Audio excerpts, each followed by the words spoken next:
Eu vou chamar então a nossa analista de internacional, Fernanda Manhota, porque do lado iraniano, quem vai liderar as negociações serão o presidente do parlamento do Irã e o chanceler Abbas Araghchi. Já do outro lado, dos Estados Unidos, a equipe vai ser liderada pelo vice-presidente J.D. Vance.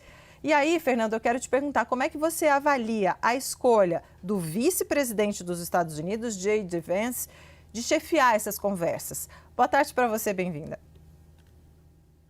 Boa tarde, Débora. Boa tarde a você e a todos que nos acompanham no 360. Débora, essa foi uma escolha, antes de mais nada, política, muito mais do que uma escolha diplomática, né? Basicamente, o presidente Trump tenta, com isso, controlar de maneira direta a narrativa que se cria em torno dessa negociação e, de certa forma, reduz, de alguma maneira, a autonomia que usualmente o Departamento de Estado costumaria ter em situações como essa, né? O J.D. Vance, ele é visto como uma figura que pertence a esse núcleo mais restrito de acesso direto e de alinhamento ao presidente Trump. Ele faz parte do chamado núcleo ideológico do governo Trump.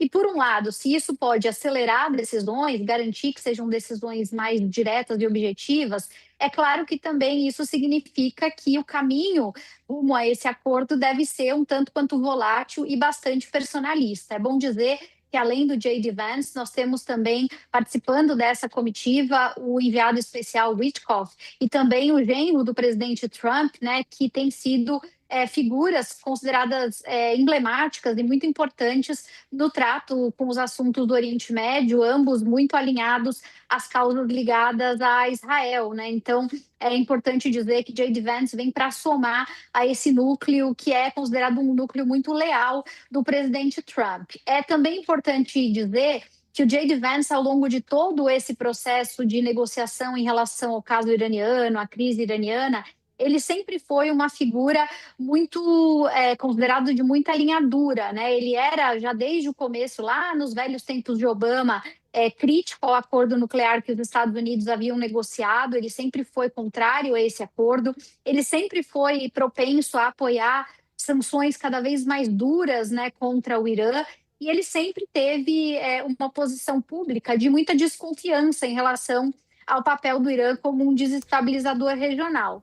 Por outro lado, então, embora ele seja esse linha dura, ele também, assim como o Trump, vem sendo uma dessas figuras que costuma criticar intervenções militares muito longas, né? Ele, por várias vezes, se colocou contra a ideia de mudança de regime ou essa noção daquilo que em relações internacionais a gente chama de nation building, né? A ideia de que um país interfere no outro para reconstruir politicamente ou refazer do ponto de vista institucional as estruturas daquele país. O J.D. Vance não acredita nisso, ele é um pragmático nesse sentido.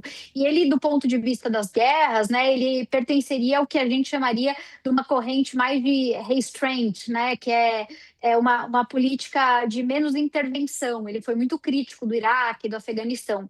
Então, a nossa expectativa nesse momento é que o papel do J.D. Vance seja pelo encerramento desse conflito, ele é propenso à ideia de fazer com que esse conflito dure o menos tempo possível, e isso é uma boa notícia.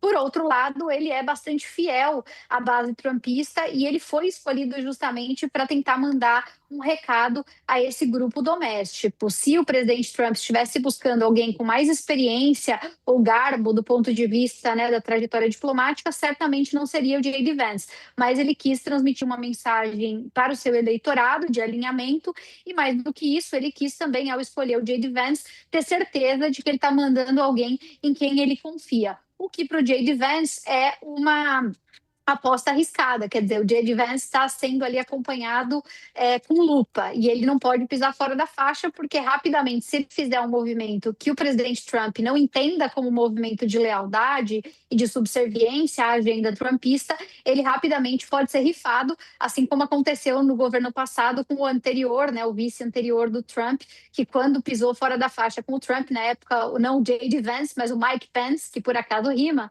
ele acabou se tornando persona não grata dentro do próprio governo. Então, J.D. Vance agora com todos os olhos sobre ele, viu, Débora?